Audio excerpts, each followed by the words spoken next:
9.6%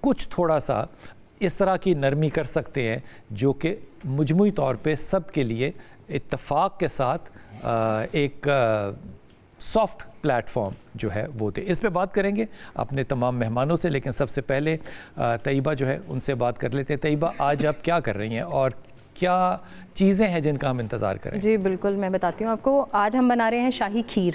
شاہی کھیر؟ جی بالکل. اور اس کے ساتھ جو ہے ہم ہنی لائم سوڈا بنا رہے ہیں. یہ شاہی کہنے سے کھیر بہتر ہو جاتی ہے؟ بہتر اس سینس میں ہو جاتی ہے کہ ہم اس میں اضافہ کر دیتے ہیں چیزوں کو, جیسے کھویا ہو گیا, کریم ہو گئی, اس طرح مطلب زیادہ چیزیں بڑھا کے تو اس کو ذرا ہم بہتر. ایک زمانے میں کھیر پہ وہ چاندی کا یا سونے کا ورک لگتا تھا, اب وہ نہیں لگتا. اب بڑے مطلب بہت ریئرلی ملتے ہیں ہم لوگوں کو. آپ کو کہنا چاہیے جو سونے کی قیمت ہے آپ کو یہ پوچھنا بھی نہیں چاہیے تھا, اس کا فرق لگ ہی نہیں سکتا.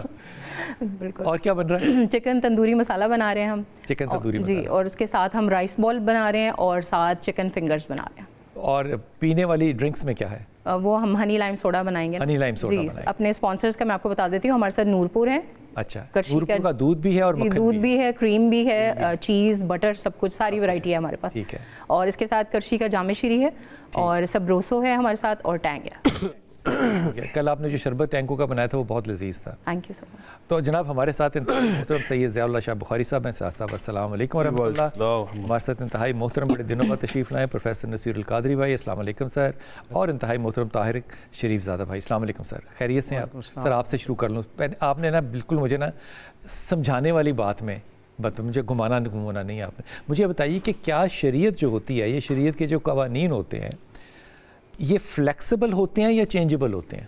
بسم ربی محمد کریم علیہ الصلوۃ والتسلیم. سب سے پہلے تو یاداوری کا شکریہ. سلامت رہیے. اور میری جانب سے بھی آپ کے سارے سامعین اور ناظرین کو رمضان المبارک کی ان متبرک ساعتوں کی بہت ہدیہ تہنیت, اس دعا کے ساتھ کہ جو اس مجلس سے خیر برآمد ہو وہ حقیقی معنوں میں ہماری زندگی میں روشنی کا ذریعہ بنے. 4 شادیاں ہیں, کوئی بخیر ہی ہوگی. بالکل خیر تو ہوگا, لیکن صحیح معنوں میں خیر جو ہے اس کی تفہیم ہونا اور پھر اس کو زندگی میں شامل کرنا, میں یہ سمجھتا ہوں اصل تقاضا دین کا یہ ہے بندے سے. جو آپ کا سوال تھا کہ کیا قوانین جو اسلام کے ہیں یا شریعت جسے ہم عرفیت میں کہتے ہیں وہ مستقل ہوتے ہیں یا ان کے اندر کسی درجے کی کوئی نرمی اور فلیکسیبلٹی پائی جاتی ہے یا نہیں پائی جاتی. تو ہم سب کو علم ہونا چاہیے کہ دنیا بھر کے اندر جو لوگ زندگی گزارنے کے لیے کسی مذہب کو اپنے لیے معیار تصور کرتے ہیں, ان کے ہاں تو چیزوں کے اندر ایک فکسیشن پائی جاتی ہے. لیکن کیونکہ اسلام مذہب سے ایک درجہ آگے یعنی دین کے طور پر ہماری زندگی کے اندر روشنی پیدا کرنے کا ذریعہ بنتا ہے, اور دین کا مطلب ہوتا ہے ایک ایسا نظام حیات جو انسانی فطرت کے انتہائی قریب ہے. یہ کیسے ہو سکتا ہے کہ کوئی چیز انسانی فطرت کا اعلان کرتی ہے اور اس کا دعویٰ کرتی ہو, اور وہ فطرت کے تقاضوں کے مطابق جو عصری ضروریات ہیں اور جو اس وقت کے تقاضے ہیں ان کو بنیاد بنا کر اپنے قوانین میں کسی درجے کی فلیکسیبلٹی نہ رکھتا ہو. کچھ چیزیں اعتقادات کے ذیل میں ہیں, عبادات کے ذیل میں ہیں, یقیناً ان پر تو دو رائے نہیں ہو سکتی, لیکن اس سے ایک درجہ آگے جا کے جب ہم عبادات کے حوالے سے اور اعتقادات کے حوالے سے میں سمجھتا ہوں کہ دین بڑا واضح ہے اور وہ ہماری ساری فکری ضروریات کو کی تشفی کرنے کو کافی ہے. جہاں تک معاملات, جی بالکل پکی بات ہے, معاملات اور معمولات جو ہیں ان کے ذیل میں ہمیں دین رحمت جو ہے وہ ایک بڑا ہی فطری انداز میں ہدایت نامہ جاری کرتا ہے. اور یعنی کہ جیسے جیسے فطرت آئے گی اور بڑھے گی اور جیسے جیسے آپ فطرت کو ڈسکور کریں گے آپ اس طرح چینج کریں گے. بنیادی خمیر اور تقاضا تو ایک ہی رہے گا, لیکن حالات کے اعتبار سے اس کی ڈائمنشن چینج ہوتی رہیں گی. اس سے کیا مطلب؟ اس سے مطلب یہ ہے کہ جیسے آج سے بہت وقت پہلے لوگ جو ہے وہ خاص طرح کی سواریوں پر سفر کرتے تھے, سفر کی نوعیت الگ تھی, اس کے معاملات اور تقاضے الگ تھے, اس کی مشقتیں الگ تھیں. میں اسی نہیں, جب آپ اصول کی بات کریں, ابھی تو ہم شادیوں پہ بات کرنے کے لیے آئے نہیں نا, ابھی تو ہم اصول کی بات کر رہے ہیں. میرے خیال میں ہمارے پاس اتنا وقت ہے کہ ہم بعد میں, یعنی کہ شریعت یہ کہتی ہے کہ آپ اونٹ پہ سفر کریں, آپ یہ کہیں میں قطعی طور پہ یہ نہیں, اگر آپ ایک لمحے کے لیے, اگر آپ ایک لمحے کے لیے نہیں, اگر آپ فطرت کا سوال کریں تو مجھے پھر اجازت دیجیے کہ میں اپنا معافی ضمیر اپنے سامعین اور ناظرین تک پہنچانے کی کوشش کر سکوں. میں یہ عرض کر رہا ہوں کہ دین فطرت کے تقاضوں کے مطابق آپ کو رہنمائی عطا کرتا ہے. ایک لمحے کے لیے رک جائیے نا, اس کو بھی بتا دیں فطرت کے تقاضے مطلب کیا ہے اس سے. میں یہ عرض کر رہا ہوں اگر آپ ایک لمحے کا صبر اختیار کر سکیں. آج 4 شادیوں پر کیونکہ موضوع ہے, اس لیے مجھے آپ کے اندر ایک خاص طرح کی جذباتیت نظر آ رہی ہے جو عمومی طور پر آپ کے آنی ہوتی ہے. آپ زیادہ سرشار اور خوشی کے ساتھ آج کا پروگرام کر رہے ہیں. فطرت بتا دیجیے. ہاں, میں فطرت میں بتانے جا رہا ہوں کہ فطرت سے مراد جو روزمرہ کی زندگی میں میرے اور آپ کے تقاضے ہو سکتے ہیں نا, وہ ہمارے حالات اور واقعات کے اعتبار سے تبدیل ہوتے رہتے ہیں. جب ہمارے تقاضے تبدیل ہوتے ہیں تو شریعت اس کے اعتبار سے ہمیں رہنمائی عطا کرتی ہے۔ اچھا سر، میں اس بات کو یوں دیکھتا ہوں کہ فطرت کے تقاضے بنیادی طور پہ ساری سائنس یہ کہتی ہے، نفسیات یہ کہتی ہے کہ وہ 27 ہوتے ہیں، وہ آپ میں بھی 27 ہیں، میرے میں بھی 27 ہیں، جب سے انسان کی تاریخ ہے وہ 27 کے 27 ہی ہیں، وہ 28واں ڈسکور ہی نہیں ہوا۔ تو اگر وہ تقاضے فکسڈ ہیں اور شریعت نان فکسڈ ہے تو یہ بھی بڑی عجیب سی بات لگتی ہے۔ اگر یہ کہیں کہ شریعت کو یہ نہیں پتا تھا کہ تقاضے 27 ہیں، ایموشنز ہیں انسان کی، ان کے مطابق چلنا ہے، تو پھر بھی بات نکمی ہے۔ مجھے بتائیے کہ جن لوگوں نے ہمیں کہا کہ شریعت کے مطابق یہ اصول ہیں، وہ طلاق کا ہو، زکوٰۃ کا ہو، تراویح کا ہو، وہ کسی بھی چیز کا ہو، تو ان لوگوں نے عمل کیا اور وہ اس دنیا سے چلے گئے، اب آپ نے قانون بدل دیے، تو یہ کیسے ہوگا پھر؟ بہت شکریہ قبلہ۔ اصل بات یہ نہیں ہے، ابھی شادیوں کا ٹاپک نہیں ہے، ابھی آپ نے کویسچن یہ کیا ہے اور ڈیبیٹ اس وقت یہ چل رہی ہے کہ جو فطرت ہے کیا اس کی تبدیلی ہے یا اللہ تعالیٰ کے احکام ہے، یہ اس کے اندر کوئی کیا شریعت فلیکسیبل ہے؟ جی یہ صحیح۔ اب عرض یہ ہے، دیکھیں آپ یا میں ایک بہت اچھا پلان کر کے گھر بنائیں، نقشہ بنائیں، کوٹھی کوئی مکان بنائے، یقین کیجئے گا اور جب کسی کو آپ دکھائیں گے نا تو وہ ہر بندہ کہے گا یار 100% یہ بہترین ایکسیلنٹ ہے اور اس میں کوئی تبدیلی نہیں ہے۔ لیکن کیا ہوگا، آپ ٹھیک 5 سال کے بعد 4 سال کے بعد آپ کہیں گے خود ہی کہ اپنے بنائے ہوئے اس نقشے پہ کہیں گے نہیں یار یہ نہیں تھا، اس کے اندر یہ تبدیلی تھی، اس کو تبدیل کرنے کی گنجائش ابھی باقی ہے۔ آپ اس کو شریعت سے کمپیئر کر رہے ہیں؟ میں مثال شریعت کی طرف آ رہا ہوں نا، یہ مثال ہی نہیں ہے، میری مثال نہیں، مثال میں نے یہ مثال نہیں ہے، ہمیں معاشرے کو سمجھانے کے لیے یہ ہے 4 سال کی انجینئرنگ اور شریعت ہے پورے۔ تو آپ میری بات سنیں نا، آپ میری بات سنیں، مجھے بولنے دیں، میں وہی کہنا چاہ رہا ہوں۔ یہ دنیا کا جو یہ اب دیکھیں نا، یہ کس نے قانون بنائے ہیں؟ اگر آپ دنیا کی بات کر رہے ہیں، یہ اس وقت موجودہ طلاق کے احکام کس نے بنائے؟ آپ کی گورنمنٹ نے۔ نکاح کے کس نے اصول بنائے؟ آپ کی گورنمنٹ نے یا ہم معاشرے نے؟ آپ نے بنائے نا، اسی کی بات کر رہے ہیں، ہم نے سب نے مل کے بنایا۔ ہماری جی اسلام نے نہیں بنائے، اسلام نے نہیں بنائے۔ اسلام، اب سنیں میری بات، پوری بات، اسلام نے جو چیزیں بیان کی ہے نا، اسلام کہتا ہے لا تبدیل لکلمات اللہ۔ آپ کی بات تبدیل ہو سکتی ہے حالات کے مطابق، کوئی اصول حالات کے مطابق تبدیل ہو سکتے ہیں۔ اللہ تعالیٰ نے انسان کو ایسے احکام دیے ہیں جو قیامت تک اس کے بالکل قریب ہے، لیکن ایسا ممکن نہیں ہے کہ ہم بالکل اس کو جدا کر کے رکھ دیں۔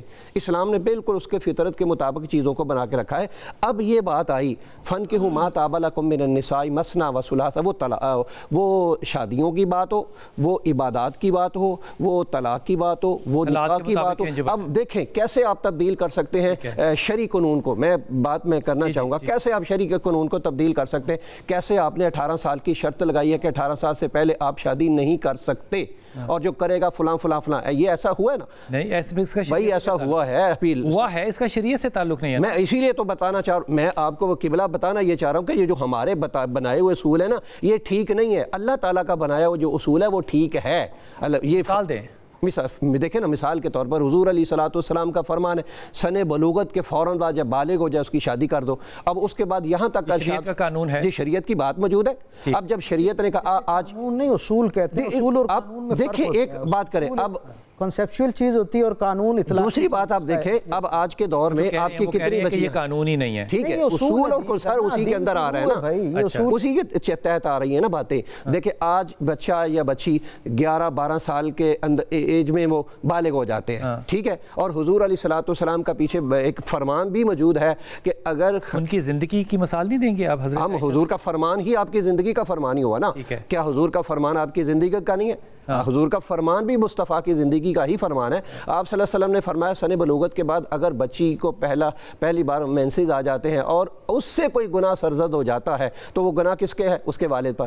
اب 13 سال کی بچی ہو چکی ہے، 14 سال کی، آپ کیوں اپنا اصول بنایا کہ 18 سال سے پہلے بھی؟ اس لیے انسان جو یہ چیزیں بنا رہا ہے یہ ٹھیک نہیں ہے۔ جو اللہ تعالیٰ نے ہمیں احکام دیے ہیں، جو اصول دیے، آپ وہ اصول 18 سال والے سے اگری نہیں کرتے، آپ کہتے ہیں کہ یہ شریعت کے تقاضوں کے مطابق نہیں ہے، یہ کہہ رہے ہیں آپ کیا کہہ رہے ہیں سر؟ میں یہ کہنا چاہ رہا ہوں کہ آپ اللہ تعالیٰ نے جو نظام بنایا ہے نا، جو اصول بنائے ہیں یا اللہ تعالیٰ نے قوانین بنائے ہیں، اس میں آپ کو اور مجھے اختیار نہیں ہے کہ اس میں تبدیلی کریں، ٹھیک ہے، لیکن اگر ہم تبدیلی کریں گے وہ ٹھیک نہیں ہے۔ میں یہ کہنا چاہ رہا ہوں۔ سر سے بات کر لوں پھر میں آپ کی طرف آتا ہوں۔ سر آپ پہلے اپنی رائے دے دیں کہ شریعت فکسڈ ہے کہ فلیکسیبل ہے؟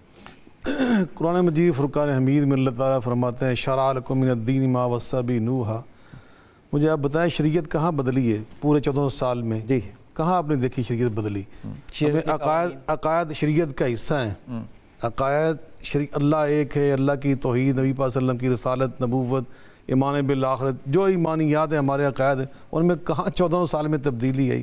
عبادات میں آ جائیں، عقائد میں ہاتھ بھی ہیں، عقائد میں تراویح بھی ہے. نہیں یہی تو مسئلہ ہے. یہی تو آپ اصولوں کی بات مثالیں صحیح نہیں اب دے رہے. میں عرض کر رہا ہوں عقائد میں کہیں تبدیلی آئی آج تک؟ کن چیزوں کو آپ عقائد؟ میں عرض کر عقائد جو ایمانیات ہیں ہمارے، ایمانیات کو عقائد کہتے ہیں. عقائد اور ایمانیات میں کہاں تبدیلی؟ کوئی تبدیلی نہیں آئی. کی بات وہ جو آیت پڑھی تھی نا، لا تبدیل کلمات اللہ، اللہ کے جو بنائے ہوئے اصول دین ہیں ان میں کوئی تبدیلی ماں کا لا ہی نہیں سکتا. یہ اختیار، یہ اتھارٹی کسی کے پاس نہیں. ایک بات اللہ کے بنائے ہوئے اصول میں دوسری بات ہے عبادات میں تبدیلی کہاں سے آئی؟ کوئی نہیں لا سکتا. حج بیت اللہ ہے، ماہ رمضان کے ہم روزے رکھ رہے ہیں، 5 نمازیں ہیں، زکوٰۃ ہے، اس کی ادائیگی ہے، اس کی فرضیت ہے. کہاں کس نے تبدیلی کی اس میں؟ کوئی کر سکتا ہے اس کے اندر تبدیلی؟ ہرگز نہیں.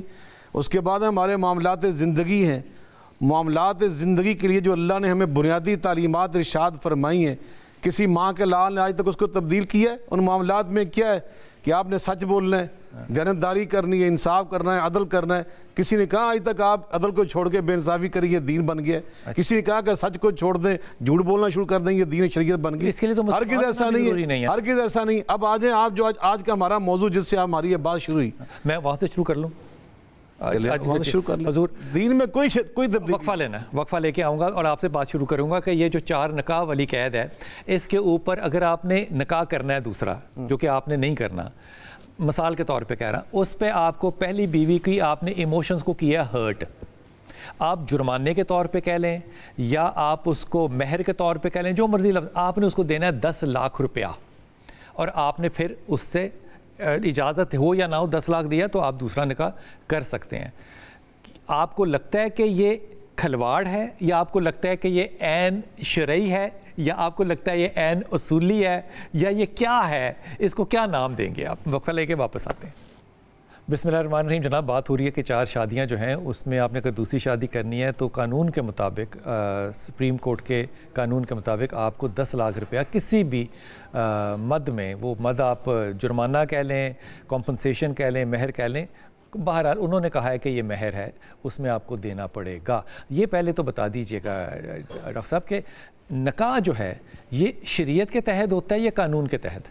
جی، نکاح جو ہے 2 کلمہ گو آزاد شہریوں کے درمیان، جن کے درمیان کوئی حرمت کا رشتہ موجود نہ اور خاتون آزاد ہو، ان دونوں کے درمیان اللہ کے حکم کے مطابق، شریعت کے مطابق ہوتا ہے. لیکن فی نفسی کیونکہ سماجیات کے اپنے تقاضے ہیں اور لوگوں کی زندگیوں کو مزید الجھنوں سے بچانے کے لیے اور ان کے بنیادی حقوق کے تحفظ کے لیے جو اسلامی مملکتیں ہوتی ہیں یا مسلمانوں کی جو حکومتیں ہوتی ہیں وہ ان کے لیے ایک نظم و ضبط جو ہے اس کو قائم کر دیتی ہیں. اور یہ صرف مسلمانوں کے نکاح کے حوالے سے نہیں ہے، آپ کا تو ویسٹ کا بہت اچھا ایکسپوجر ہے، آپ جانتے ہیں کہ وہاں پر جب نان مسلمز کے درمیان بھی شادی کا ایک معاہدہ طے ہوتا ہے تو اس کی جو ایک طرح کی ضامن جو ہوتی ہے وہ وہاں کی حکومت ہوا کرتی ہے ان دونوں کے بنیادی حقوق جو ہیں ان کے حوالے سے، تاکہ کوئی ایک جو ہے وہ دوسرے کی حق تلفی نہ کر پا رہا ہو. تو پہلا اصولی طور پر بات تو ہم تک یہ پہنچی کہ شریعت کے مطابق جو ہے وہ نکاح ہوتا ہے. اب یہ جو چھوڑ دیں بات، بس ختم ہوگی، شریعت کے مطابق ہوتا ہے. اب جو 4 شادیاں ہیں یہ شرعی طور پہ جائز ہیں یا قانونی طور پہ یا یہ اخلاق ہے اور کیا چیز ہے یہ؟ اگر مجھے بہت ادب کے ساتھ اپنا معافی و ضمیر بیان کرنے کی اجازت دیں تو میں یہ سمجھتا ہوں قرآن حکیم کی جس آیت سے اس کا استنباط ہوتا ہے، جس سے ہم اس کا نتیجہ نکالتے ہیں، وہاں پر پروردگار عالم نے پہلے یتیم بچیوں کا تذکرہ کیا ہے اور اس کے بعد پھر نکاح، ایک سے زیادہ نکاح کی طرف جو ہے وہ ایک طرح کی رخصت عطا کی. میں اسے اجازت سے زیادہ اگر رخصت کا لفظ استعمال کروں تو زیادہ بہتر ہے، کیونکہ اجازت جو ہوتی ہے وہ بغیر بنیادی شرائط کی ہوتی ہے اور رخصت جو ہوتی ہے وہ چند بہت مضبوط اور سخت قسم کی شرائط کے ساتھ ہوتی ہے، اس اجازت کو ہم رخصت کہتے ہیں. سو اس کے اندر جو آگے اللہ نے تقاضا بیان کر دیا ہے عدل کرنے کا، میں یہ سمجھتا ہوں کہ وہ اتنی کڑی شرط ہے کہ اس کی بنیاد پر اسے اجازت کہنے کے لیے بہت دیدہ دلیری چاہیے. میرے نزدیک تو یہ ایک رخصت رخصت ہے. اگر کوئی شخص تصور کرتا ہے کہ اپنے مال، اسباب، وقت، صلاحیت کے اعتبار سے وہ ایک سے زائد خواتین کے درمیان نکاح کی صورت میں جو ان کے حقوق کا ان کو پورا کرنے کا حوصلہ رکھتا ہے تو پھر اسے اس میدان میں آنا چاہیے. بصورت دیگر ایک پر ہی اتفاق کرنا چاہیے, کیونکہ قرآن حکیم بھی یہی ترغیب دلاتا ہے. میں یہ کرنا چاہتا ہوں کہ جب اللہ تعالیٰ نے کہا کہ یہ رخصت ہے, یا جو بھی آپ اس کو لفظ دے دیں, بنیادی طور پہ تو لنگوسٹکس ہی ہے نا یہ, جی جو مرضی کر لیں آپ اس کو. اگر میں ایک امیر آدمی ہوں اور میں بیوی کو 10 لاکھ روپیہ جرمانہ یا مہر کی صورت میں دیتا ہوں تو میں دوسری شادی کر سکتا ہوں. اب اس پہ آپ کا آرگومنٹ یہ ہوگا کہ دوسری شادی کرے ہی وہ جس کے پاس وسائل ہیں, ٹھیک ہے نا. لیکن اگر میں غریب آدمی ہوں یا تھوڑا سا ہلکا آدمی ہوں تو میں یہ 10 لاکھ روپیہ نہیں دے سکتا, میں اب اللہ کی اس رخصت سے فائدہ نہیں اٹھا سکتا. آپ اس کو شریعت کہیں گے یا قانون کہیں گے یا پھر کیا طلاق کریں گے؟ اصل بات یہ ہے, شریعت تو وہی ہے جس کام کے لیے کہہ دیا ہے, اور جو بات ہو گئی وہ ہے کیا ہے بات؟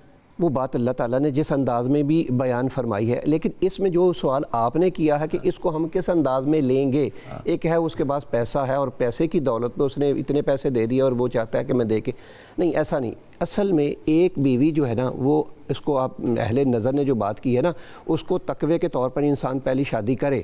اگر آگے اس کے بعد جانا چاہتا ہے دوسری کی طرف, تیسری کی طرف, میں نے تقوی کے لیے شادی کرنی ہے. نہیں میری بات پہلے سنیں, آپ نے میری بات کو پوری سن لے پھر آپ ضرور جواب دیں. ایک جو اس کی شادی ہے, ایک کے بعد ہی بس دوسری کی طرف جائے گا نا. ضروریات کے طور پہ ایک جو اس کی شادی مسلمہ ہے, اس کے بعد اگر دوسری کی طرف اگر جا رہا ہے, تیسری کی طرف جا رہا ہے, وہ ضروریات معاشرے کو دیکھے, معاشرے اپنی کیوں دیکھے؟ اللہ کے حکم کو کیوں نہ دیکھے؟ کس کو؟ اللہ کے حکم کو کیوں نہ دیکھے؟ اللہ کا حکم رخصت دیا کرے بھائی, اللہ کا رخصت, اللہ تعالیٰ کی رخصت. آپ اسی لیے تو آپ کا معاشرہ بھی تو نہیں نا پھر زندہ رہنے دے رہا. آپ کا معاشرہ کب زندہ رہا؟ معاشرہ اللہ کے قانون میں زندہ نہیں, قطعاً نہیں ہے. پھر آپ اگر اللہ تعالیٰ نے فرما دیا ہے کہ ایسا آپ کریں, اسی کی دوسری مثال کے طور پر لے لیں. ایک بیوی موجود ہے اور وہی اس کے پاس اولاد نہیں ہے, اور وہی بیوی اپنے خاوند کو کہتی ہے اولاد کے لیے کہ اگر تو شادی کرنا چاہتا ہے تو تجھے اجازت ہے. اب وہ کر نہیں رہا, اسے بھی اجازت مل رہی ہے. یہ حالات کے سامنے چیزیں ہوتی ہیں. پیسہ بھی اس میں ضرور ہوتا ہے, اس میں انصاف بھی ضرور ہوتا ہے. دین جو ہے, کیونکہ مجھے سمجھ نہیں آئی اس لیے بات کر رہا ہوں, دین کے جو اصول ہیں یہ کارپوریٹ کلچر کی طرف لے کر جاتے ہیں آپ کو یا میسز کی طرف لے کر؟ دیکھیں دین کے اصول دو طرح کے, جو تو بالکل عقائد کے ساتھ اٹیچ ہے نا, اس میں تو کوئی کمپرومائز. وہ میسز کا وہ غریب کی طرف ہے, عقائد غریب کی طرف ہے. کیوں غریب کی طرف ہے؟ وہ نماز پڑھے, روزہ رکھے, زکوٰۃ دے, فلاں کرے, ٹمکنا کرے, لیکن اگر اس غریب نے شادی کرنی ہے تو وہ 10 لاکھ روپیہ دے. کیوں غریب کی طرف ہے؟ شادی کرنے کے لیے 10 لاکھ نہیں ہے, دوسری شادی کرنے کے لیے شادی کی بات ہو رہی ہے, اس کے لیے غریب کے لیے. عقائد تو اللہ تعالیٰ کے سب کے ساتھ. دیکھیں شاہ جی غور فرمائیں, اس اصول کے اوپر آپ نے معاشرے کو 2 حصوں میں تقسیم کر دیا نا. یہ نہیں سمجھ میں آتی بات, دینے والے اور نہ دینے والے, اور دین کو آپ استعمال کر رہے ہیں اس میں. آپ اس کو جو مرضی کہہ لیں, مہر کہہ لیں, جو بھی کہہ لیں, جو دے سکتے ہیں کر لیں, جو نہیں دے سکتے ہیں نہ کریں. اب آپ اس کو ایکسپلین کریں گے کہ جناب جس کے پاس ہے وہی دوسری شادی کر سکتا ہے. یہی ہوا نا آج. فی زمانہ اگر اس اصول کو دیکھا جائے, آپ نے معاشرتی طور پہ دیکھا ہی ہے, فی زمانہ لوگ قاری وہ ہو رہے ہیں جن کے پاس دولت ہے. اچھا, کر رہی آج یعنی کہ یہ سہولت عمرہ کے لیے اویلیبل ہے. یہی بات ہوئی نا, یہ آج اختیار ہی وہ لوگ کر رہے ہیں. غریب بیچارے کی تو ایک وقت کی مکمل نہیں ہو رہی, اس نے کیسے جانا ہے. لیکن ایک بات یہ ذہن میں رکھیے گا, میرے ذہن میں بھی آنی چاہیے, رزق جو ہے وہ اللہ تعالیٰ کی طرف سے, اور اس پر قبلہ ہو سکتا ہے دوسری شادی سے بڑھ جائے. اس پر حدیث پاک بھی موجود ہے. صحابی رسول آئے, کہا یا رسول اللہ صلی اللہ علیہ وسلم میرے لیے دعا کریں مجھے اللہ رزق دے دے. آپ نے فرمایا شادی کر لو. دوسری بار تیسری بار بھی آپ صلی اللہ علیہ وسلم نے فرمایا شادی کر لو. جب شادی کی اللہ تعالیٰ نے اتنا رزق دیا تو وہ بھی بات سامنے آ گئی. لیکن یہی بات سامنے کیوں نہیں آئی کہ شادی کریں گے تو رزق بڑھ جائے گا؟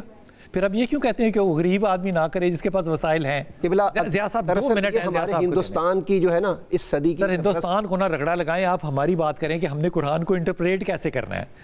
شاہ جی جی فرمایا. کیا میرا سوال یہ ہے کہ یہ جو 10 لاکھ روپے والا معاملہ ہے یہ شرعی طور پہ قانون بنے گا یا ایک عدالتی قانون یا پاکستان کی ریاست کا قانون بنے گا؟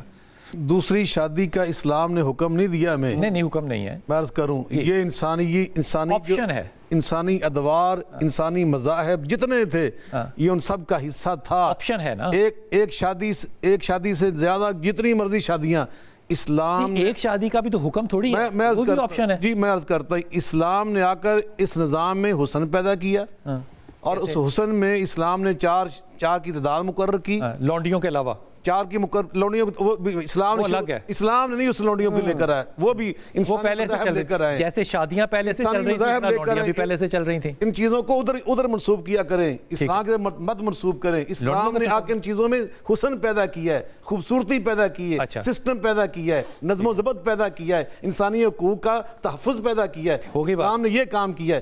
اسی طرح جو ایک سے زیادہ شادیاں نا, یہ اسلام نے تصور پیش نہیں کیا. یہ تمام انسانی مذاہب اور جتنے نظام ہے زندگی تھے یہ ان کا حصہ تھا. اسلام نے آ کر ان کے اندر حسن پیدا کیا ہے, اور اس میں یہ حسن تھا. ابھی جو آپ 10 لاکھ روپے کی بار بار بات کر رہے ہیں وہ یہ تھا فَإِنْ خِفْتُمْ أَنْ لَا تَعْدِلُوا فَوَاحِدَةً. اگر آپ دوسری بیوی کرنے کے بعد, تیسری چوتھی کے بعد ان کے درمیان عدل نہیں کر سکتے, ان کے حقوق مساوی طور پر جو ان کی معاشیات ہیں, ان کا نان و نفقہ ہے, ان کا حق مہر ہے, ان کی رہائشیں ہیں, ان کے کپڑے ہیں, ان کا لباس ہے, ان کی ضروریات بنیادی ضروریات زندگی وہ پوری برابری کی بنیاد پہ نہیں کر سکتے, تو پہلا نکاح بھی نہ کریں, پر لازم ہے پہلا بھی نہ کریں. ہاں یہ بھی ہے, یہ بھی اسلام کہتا ہے. فواحدہ کا اسلام کہتا ہے, رک جانا ہے اب یہاں پہ, اسلام یہ کہتا ہے, اس لیے اسلام نے کہا, اسلام یہ کہتا ہے مَن لَمْ يَسْتَطِعْ فَعَلَيْهِ بِالصَّوْمِ فَإِنَّهُ وِجَاءٌ. اور نوجوانوں کی جماعت جو نکاح کی طاقت رکھتے ہیں نا وہ نکاح کریں, ورنہ روزے رکھیں, نہیں تو وہ اپنے کردار کو پاکیزہ روزے رکھیں. اسی طرح اسلام نے مان لی بات. ایک منٹ, اگر دوسری شادی کرنے کے بعد وہ پہلی بیوی کے جو حقوق ہیں وہ نہیں کر سکتا. حقوق سے مطلب کیا کرے گا؟ حقوق سے کیا مطلب؟ نان و نفقہ, اس کی رہائش, اس کا لباس, اس کے بچوں کی فیس, سارا کچھ کرنا ہے, ان کا معالجہ. اب یہ جو شاہ صاحب کہہ رہے ہیں, حضرت بڑی معافی کا صاحب, شاہ صاحب جو کہہ رہے ہیں بالکل ٹھیک ہے بات. اب 10 لاکھ روپے کی بات کے وضاحت کرنے دیں. جی, اب اس نے کر لی شادی, پہلی بیوی کو مطمئن بھی نہیں کیا, اس نے مشورہ بھی نہیں کیا, جو بھی اس کو آپ سمجھ لیں. اللہ نے مشورہ لکھا ہی نہیں ہے نا, کہاں نہیں لکھا ہے مشورہ کرنا, وشاورہم فی الامر, قرآن کہہ رہا ہے وامرہم شورا بینہم, کہاں کہتے ہیں مشورہ نہیں لکھا ہوا. اب اچھا دوسری قرآن نے کہا یہ تو کہ مشورے سے وشاورہم فی الامر من آیاتہ ان خلق لکم من انفسکم ازواجا لتسکنوا الیہا وجعل بینکم مودۃ ورحمہ. گھر تو بنائی ہم نے اس لیے تھا. تو اس کا مطلب یہ ہوا کہ آپ لوگوں نے جو پہلے ہمیں بتایا تھا کہ اجازت لینا ضروری نہیں ہے, اجازت لینا ضروری ہے. اجازت کی بات نہیں ہو رہی, الفاظ پہ غور کریں. ہمارے الفاظ کیا ہیں؟ وَأَمْرُهُمْ شُورَى بَيْنَهُمْ. گھروں کا سسٹم سکون والا, تسکین والا قائم رکھنے کے لیے مشورہ. یہ تمہارا شادی کا مشورہ کہاں سے آ گیا؟ حضور اقدس نہیں, وہ قرآن کہہ رہا ہے لیکن وہ شادی کے لیے نہیں کہہ رہا. حضور اقدس رسول پاک صلی اللہ علیہ وسلم سے یہ سوال ہے, آپ کے لیے وقفے پہ جاؤں گا. اللہ کے رسول نے اس صحابی کا شادی کروائی اس صحابیہ سے جس نے کہا تھا میرے پاس لوہے کا چھلا بھی نہیں ہے. آپ کہہ رہے ہیں کہ مال ہوگا تو پہلا بھی نکاح کریں. تو رسول پاک کی وہ جو حدیث ہے بخاری شریف میں, یا تو آپ اس کو کہیں کہ وہ, میں واپس آ کے پوچھوں گا آپ سے کہ اللہ کے رسول نے جب اس کا نکاح کرایا تو آپ کیسے کہیں گے؟ وقفہ لیتے ہیں واپس. میں بات یہ چھوڑ کے گیا تھا کہ شاہ صاحب نے فرمایا کہ اگر آپ کے پاس مال ہے, آپ برابری کر سکتے ہیں تو آپ نکاح کریں, پہلا یا دوسرا یا تیسرا. اگر نہیں کر سکتے تو نہ کریں. تو پھر رسول پاک صلی اللہ علیہ وسلم نے اس صحابی کی کیوں کرایا تھا کہ تم آیتیں اس کو 2 سکھا دو مہر کے طور پہ؟ پھر وہ شادی کیوں کرائی تھی؟ وہ اس لیے کہ بنیادی مال رسول اللہ صلی اللہ علیہ وسلم اس صحابی کا پوٹینشیل دیکھ رہے تھے کہ وہ آگے اگلے درجے پہ جا کے اپنے وسائل جو ہے ان کا ایک ذریعہ پیدا کر سکتا ہے اور ایک خوشحال زندگی کی طرف بڑھ سکتا ہے. حدیث میں نہیں لکھا ہوا, لیکن رسول اللہ صلی اللہ علیہ وسلم کے ہاں سے جو, اگر فرض کیجئے آپ انٹرپریٹیشن مان بھی لیں تو آج ہم یہ نہیں کر سکتے. جی بالکل, آج ایسا جہاں ایک غریب ایم بی اے پاس ہے, ہم کہیں گے اس کو نوکری سعودی عرب میں مل جائے گی, اس کی کرنے والا ہمارا المیہ یہ ہے کہ ہم میڈیا پہ نا جو غالب اکثریت ہوتی ہے اس کا چہرہ دکھا رہے ہوتے ہیں. اسی معاشرے کے اندر ایسے لوگ بھی موجود ہیں شاہ صاحب جن کا یعنی باقاعدہ طور پر جب نکاح کی کوئی صورت درپیش ہوتی ہے تو وہ بچے کے اخلاق کردار کو معیار بناتے ہوئے, اس کے خاندانی پس منظر اور شرافت کو معیار بناتے ہوئے اسے اپنے گھر سے رشتہ دیتے ہیں, اور ساتھ اس کی مالی معاونت کے ایسے اسباب پیدا کرتے ہیں کہ وہ مالی طور پر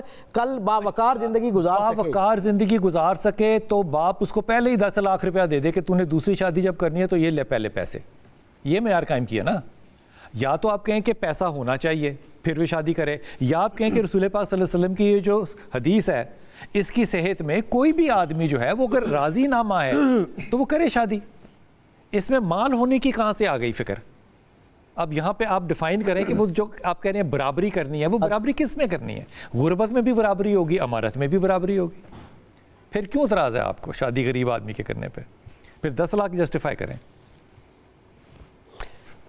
جناب میں تو آپ کے دونوں مجھے نہیں سمجھ آ رہی آپ پاؤں کس سائڈ پہ رکھنا چاہ رہے ہیں, غربت کی طرف رکھنا چاہ رہے ہیں یا امارت کی طرف رکھنا چاہ رہے ہیں؟ یک دم غربت کی طرف بھی آ رہے ہیں اور وہاں, اور جب تک امارت کی طرف پیش کر رہا ہوں. نہیں بالکل چیز موجود ہے نا, حدیث دونوں پہ موجود ہے اور قرآن کا فیصلہ بھی موجود ہے. اگر آپ قبلہ اختیار رکھتے ہیں اور عدل کے وہ سارے پہلو, جس طرح عدل کے سارے پہلو سے مراد دیں, ایک آدمی کے پاس چھلا نہیں ہے لوہے کا دینے کے لیے, عدل کے پہلو کیا ہوں؟ لیکن اس کا ایسا تو نہیں ہے کہ اس کا رازق بھی پھر اللہ ہے. آپ نے کیوں یہ ڈیپینڈ کر لیا ہے کہ یہاں شادی ہوگی, تو اس آدمی پہ دوسری شادی کا 10 لاکھ کون دے گا بھائی؟ 10 لاکھ کس نے قانون بنایا ہے؟ بھائی ہم نے بنایا, پاکستان نے بنایا. ہم نے کیوں قانون غلط ہم نے تو بہت سارے قانون قوانین جو ہے وہ غلط بنا. آپ خیال ہے یہ قانون غلط ہے؟ میں آپ کسی بھی نکاح فارم والے مولوی صاحب سے, قاری صاحب سے پوچھ لینا, وہ جتنے فارم ہے اس طریقے سے ان کو ہدایات دی جا رہی ہوتی ہیں, شرعی اعتبار سے ٹوٹلی غلط ہے. آپ جتنے بھی, میں پہلے کہہ رہا تھا کہ قبلہ شاہ صاحب اسلامی نظریاتی کونسل کے ماشاءاللہ, تو یہ چیزیں جو ہے وہاں ڈیبیٹ بننی چاہیے. آپ کا اس وقت جو نظریاتی کونسل جو ہے یہ حکومت سے پیسے لیتی ہے, یہ سرکار کی ملازم ہے. میں بس یہاں خاموش, اس کا مطلب کے خلاف فیصلہ کیسے کر سکتی ہے؟ اس کا پھر مطلب یہ ہے, اس کا مطلب بھائی قبلہ شاہ جی, اس کا پھر مطلب امام ابو حنیفہ کا فتویٰ ہے نا, جو جس چیز میں ملوث ہو وہ اس پہ فتویٰ نہیں دے سکتا. یہ حنفی فتویٰ ہے بھائی, آپ اس کے بھی خلاف کھڑے تو پھر اس کا مطلب یہ ہے کہ پھر ہم اس کا انتخاب کریں, پھر اللہ کے قوانین کو پیچھے رکھ دیں, اللہ کے احکام کو پیچھے رکھ دیں. قرآن پاک نے جو طریقہ بیان کیا ہوا ہے, اگر یہ وہ عدل کے سارے رستے موجود ہیں, ایک عدل نہیں مجھے سمجھ میں آ رہا, یار شاہ صاحب ایک حضور داتا گنج بخش علی حجویری رحمۃ اللہ علیہ عدل کی تعریف کی ہے, ظلم کی ضد ہے عدل. وضع الشیء علی غیر محلہ ہی, کسی ایسی چیز کو کسی ایسی جگہ پہ رکھ دینا جو چیز اس کی اہل نہیں ہے. ٹھیک ہے, یہ ظلم ہے. اس کا عدل کیا ہوگا کہ ہر اس چیز کو وہاں رکھنا جو اس کا حق بنتا ہے. میں بیوی سے کہوں گا I love you deeply but I want to marry, تو میں نے حق رکھا کہ نہیں رکھا؟ جناب آج بات ہو رہی ہے 4 شادیوں کے اوپر, اور بات یہاں تک پہنچی ہے کہ وہ جو 10 لاکھ روپیہ مہر دے کے آپ نے دوسری شادی کرنی ہے, اس کو ہم کیسے جسٹیفائی کر سکتے ہیں, ریلیجسلی کیسے جسٹیفائی کر سکتے ہیں. یہ بات آپ کی شاہ صاحب بالکل درست ہے کہ مشورہ کرنا چاہیے, ہر اچھے کام میں گھر سے لے کے ریاست تک مشورہ کرنا چاہیے. لیکن ہمیں علماء کرام ہمیشہ بتاتے رہے کہ اجازت کی ضرورت نہیں ہے, آپ بغیر اجازت کر سکتے ہیں. اور پھر یہ قانون بنا کہ اگر پتہ چل گیا بیوی کو تو اس کی 7 سال سزا ہے. اس کے اوپر کوئی آواز نہیں کسی نے اٹھائی کہ اجازت والی, یا مشورہ نہیں کیا, مشورے پہ نہیں تھا, اجازت پہ سزا تھی. اب یہ معاملہ یہاں پر آیا کہ اگر 10 لاکھ روپیہ دے کے ہی دوسری شادی کرنی ہے تو یہ پریولیج بن جائے گی جس کے پاس 10 لاکھ روپیہ ہے. دوسری طرف جو رسول پاک صلی اللہ علیہ وسلم کی وہ حدیث چھلے والی ہے اور غریب والی ہے, اس کی پہلی, دوسری یا تیسری شادی چھلے یا غربت پہ کیوں نہیں ہو سکتی؟ پہلی بات تو ابھی جو گزشتہ گفتگو میں آپ نے ارشاد فرمایا نا اسلامی نظریاتی کونسل کے بارے میں کہ وہ سرکاری ادارہ ہے, تنخواہ وہاں سے لیتا ہے, اس لیے وہ کانسٹیٹیوشنل ادارہ ہے. نہیں, وہ سرکاری ادارہ ضرور ہے لیکن بے ضمیروں کا ادارہ نہیں ہے. نہیں ضمیر پہ نہیں, میں عرض کر کہ وہ تنخواہ لے کر وہ بات کہہ دیتے ہیں یا وہ بات لکھ دیتے ہیں کہ جو شریعت سے متصادم ہو یا شریعت کے مطابق نہ ہو, ایسا ہرگز نہیں ہے. الحمدللہ وہ ایک ایسا ادارہ ہے کہ جہاں پر ہر اس چیز پر قدغن ہم لگاتے ہیں, ہر اس چیز کا ہم پورا نوٹس لیتے ہیں کہ جو کتاب و سنت کے مطابق ہمیں نظر نہیں آتی, ہم اس کی اصلاح کرتے ہیں. اور الحمدللہ ہماری ساری وزارتیں ہماری ان تجاویز کا احترام کرتی ہیں اور اس پہ عمل کرتی ہیں اور اپنی چیزوں کے اندر تبدیلیاں بھی لے کر آتی ہیں. یہ وضاحت بہت ضروری ہے. دوسری بات, رشوت لینا جو ہے یہ جرم بھی ہے اور حرام بھی ہے, لیکن ادارے رشوت بھی لیتے ہیں. وہ تو ہمارا عمل ہے نا, وہ تو ہمارا کردار ہے. لیکن ہم قانون سازی کی بات کر رہے ہیں, کسی ادارے کو قانون کو بہتر بنانے کی بات کر رہے ہیں. ہم قانون کو کتاب و سنت کے مطابق کرنے یا نہ کرنے اس کی بات کر رہے ہیں اس حوالے سے. دوسری بات ابھی جو ہم کر رہے ہیں نا, دوسری شادی کرنا شریعت میں جائز ہے, فرض نہیں ہے. ٹھیک, پہلی بھی فرض نہیں ہے. عرض کروں, پہلی بیوی آپ کے گھر میں ہے, اس کے ساتھ اس نے سلوک کرنا فرض ہے. ٹھیک, اولاد ہے اس میں سے, ان کے حقوق کی پاسداری کرنا وہ ہمارے اوپر فرض ہے. اب ذرا دیکھیے, شریعت آپ بات کر رہے ہیں, شریعت کے اندر جب 2 چیزیں آپس میں ٹکراتی ہیں نا, ایک کی حیثیت ہوتی ہے فرضیت کی اور دوسری کی ہوتی ہے جواز کی, تو وہاں ترجیح کس کو دیتے ہیں, اہمیت کس کو دیتے ہیں؟ فرض کو. حیثیت کس کی ہوتی ہے؟ جو فرض والی ہوتی ہے. تو اب جو فرض والی چیز ہے نا وہ ہے پہلی بیوی. ٹھیک ہو گیا, اس کے ہیں حقوق, اس کی ہے اولاد کے حقوق. اب وہ جو 10 لاکھ روپیہ نا, ایک منٹ, وہ 10 لاکھ روپے کی جو بات کی نا, وہ صرف اس شوہر کی حیثیت کے مطابق ہے. اگر اس کی حیثیت ہوتی نا زیادہ, اگر اس کی حیثیت ہو زیادہ اور اس کی اولاد کے جو ضروریات ہیں وہ بھی ہوں زیادہ تو پھر آنے والے کسی جج کو نا وہ 10 کی بجائے 1 کروڑ بھی کرنی چاہیے.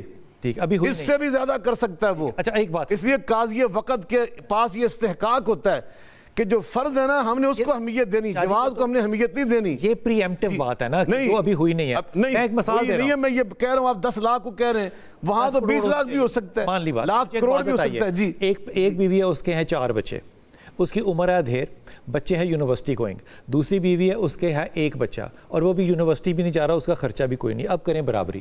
نہیں وہ ہاں بالکل, یہ بڑی خوبصورت, وہ اولاد میں برابری کرنی ہے.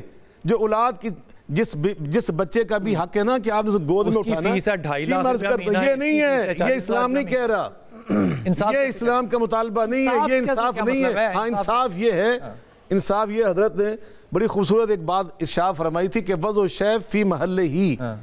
یہ انصاف ہوتا ہے کہ اس چیز کو وہاں رکھو جو اس کا استحقاق ہے, جو اس کا مقام ہے.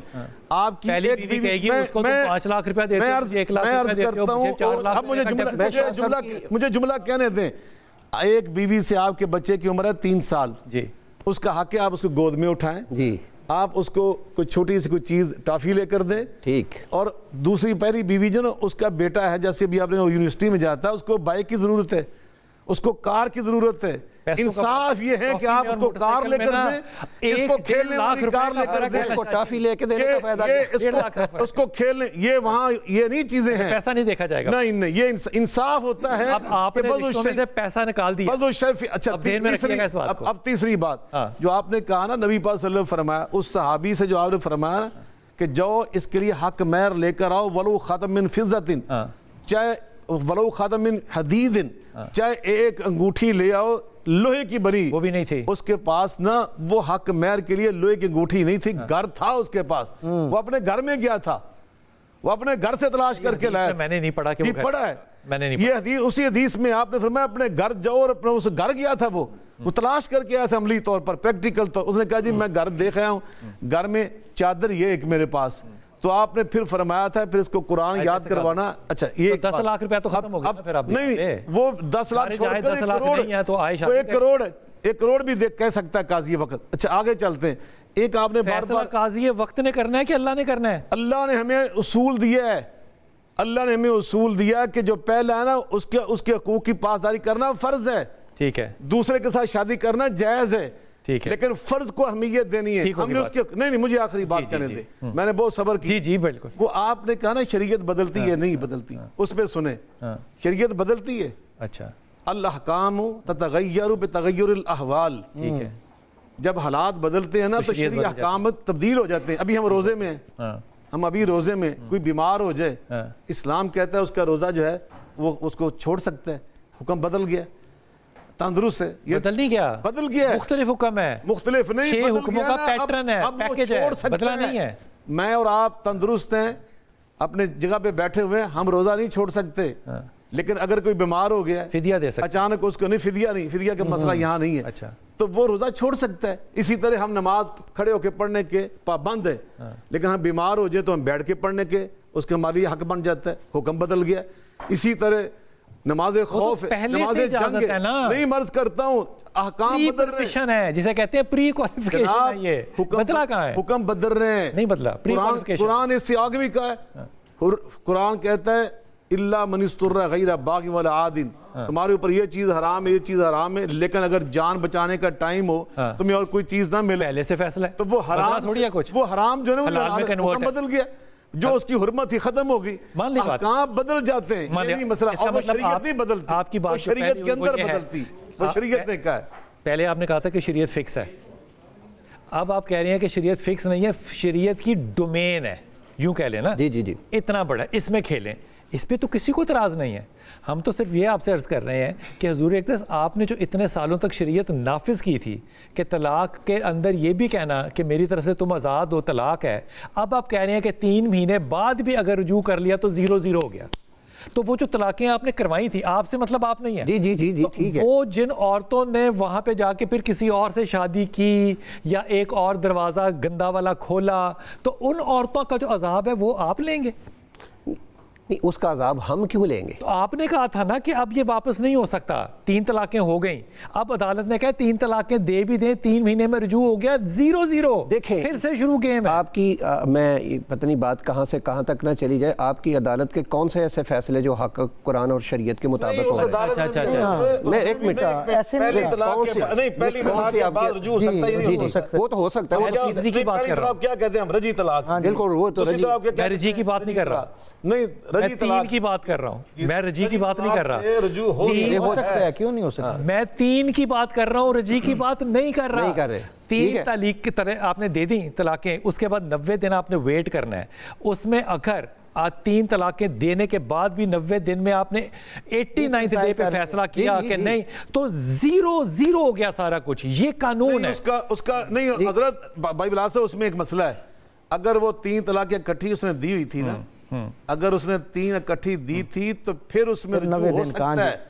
پھر اس میں گنجائش ہے، اگر اس نے الگ الگ طلاقیں 3 دی، یہ مسئلہ کی مسئلہ ہے، نہیں یہ نہیں، اگر یہ تو کنفرم ہے کہ بلا نہیں، اگر اس نے بیعت، اس کا کیا مطلب ایک ہوا؟ وقت میں 10 بھی دے دیں ایک ہی ہے، ایک کہتی ہے 3 دے دی ایک ہی وقت میں وہ 3، اگر یہ مسئلہ کی آپ کے وکلاء کیا لکھتے ہیں، آپ کے وکلاء کیا لکھتے ہیں، ہم آپ کو طلاق ثلاثہ دیتے ہیں، یہی لکھا جاتا ہے لفظ، طلاق ثلاثہ سے کیا مراد ہے؟ پتہ نہیں، نیت اگر یہ نیت اگر ایک ہے تو ایک ہی ہے، نیت 2 ہے تو 2 ہی ہے، میں ایک سوال ہی الٹا کر رہا ہوں، تو اسی لیے میں یہ آپ سے کہہ رہا ہوں کہ عدالت نے کہا کہ 3 طلاقیں تو نے دے دیں، اور آپ اس مسلک سے ہیں جس میں ایک دفعہ میں 3 دینا 3 ہے، مان لینا تھوڑی دیر کے لیے، اب مسئلہ کی بات لے آئے نا، 89 ڈے پہ آپ کہتے ہیں کہ نہیں میں رجوع کر رہا ہوں، عدالت کا قانون یہ ہے کہ 0-0 ہے، اب مسئلہ کی بات آ گئی ہے نا، اب مسئلہ کی بات آ گئی ہے، اس مسلک میں بہت بڑا نام ہے بیرا شریف کے حضرت پیر صاحب، پیر جسٹس ریٹائرڈ کرم شاہ صاحب الازہری، جامعۃ الازہر سے وہ تشریف لائے تھے پڑھ کر، اس دور میں جب بہت کم لوگ وہاں پہ جاتے تھے،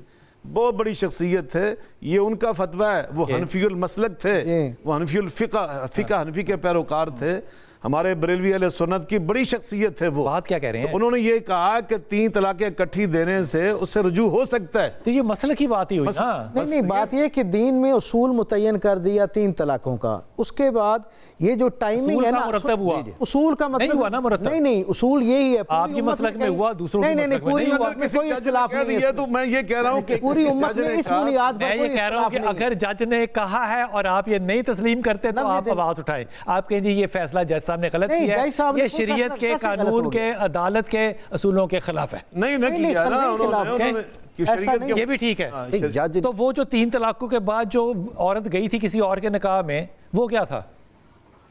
وہ کیا تھا؟ کون سی عورت گئی تھی 3 طلاق؟ اب بھائی مثال دے رہا ہوں نا، مثال دے رہے ہیں نا، جو اس کو اب یہ مثالوں سے مسئلہ نہیں چلتا نا، جو حقیقت بات اس پہ بات چلتی ہے، تو میں عرض کر رہا ہوں 3 طلاقیں ہو گئی ایک عورت کو، ایک جج نے، اگر کسی جج نے یہ فریضہ ہے، یہ فریضہ فرض کرنے سے، سر آپ مجھے تینوں سرکاری وکیل لگ رہے ہیں آنےسٹ، نہیں یہ بات فریضہ ہے، آپ بات فریضہ کر رہے ہیں، یہ بات فریضہ ہے، آپ ڈمی چیز کو حقیقت کے شریعت کے ساتھ کیسے میچ کر سکتے ہیں؟ میں واپس آ کے کہتا ہوں، آپ ڈمی چیز کو شریعت کے ساتھ کیسے پیش کر سکتے ہیں؟ اب میں ڈمی نہیں کروں گا، آپ کو اگزامپل دوں گا، نام لے کے ولدیت دے کے آئی ڈی کارڈ دوں گا آپ کو کہ اس کے ساتھ ہی مقدمہ ہوا ہے، اب بتائیں اس سے کیا فرق پڑے گا؟